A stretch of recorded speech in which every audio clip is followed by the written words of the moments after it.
স্বাভাবিক হয়ে আসছে সারা দেশের জনজীবন। অন্তর্বর্তীকালীন সরকারের শপথ অনুষ্ঠানের পর স্বস্তি ফিরেছে জনপদে। এই সরকারের কাছে প্রত্যাশার পারদও বাড়ছে সাধারণ মানুষের। দর্শক সাধারণ মানুষ কি নিয়ে ভাবছেন তা জানতে আমরা যুক্ত হচ্ছি বরিশালে।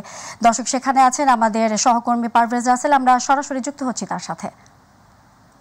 পারভেজ, নতুন সরকার নিয়ে সাধারণ মানুষ কি ভাবছেন আমরা জানবো।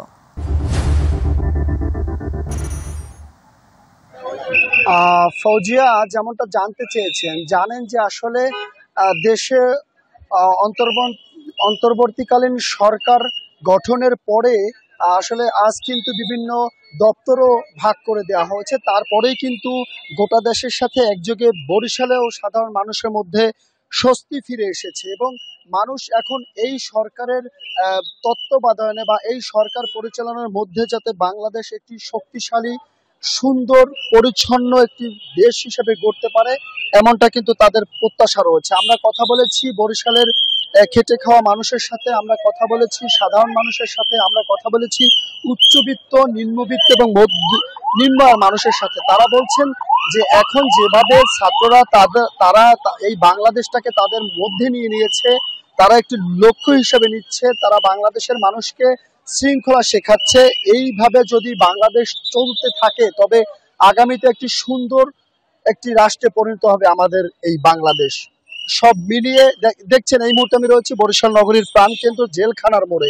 এইখানে বরিশালের বিশ্ববিদ্যালয়, বরিশালের সরকারি বিএম কলেজ, বরিশাল কলেজ এবং মহিলা কলেজের শিক্ষার্থীরা রয়েছে। তারা সকাল থেকে পুলিশ না থাকায় কিন্তু তারা সড়কের আইন শৃঙ্খলা নিয়ন্ত্রণের জন্য তারা কাজ করে যাচ্ছে এবং যারা হেলমেট পরছে না, যেসব মোটরসাইকেল আরোহী, তাদেরকে হেলমেট পরতে বাধ্য করছে।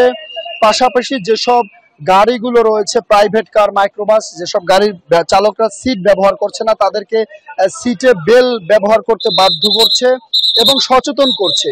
এবং তারা বলছে যে যদি প্রত্যেকের জায়গা থেকে আসলে সচেতন হয় তবেই একটি সুন্দর, শক্তিশালী বাংলাদেশ গড়া কিন্তু সম্ভব।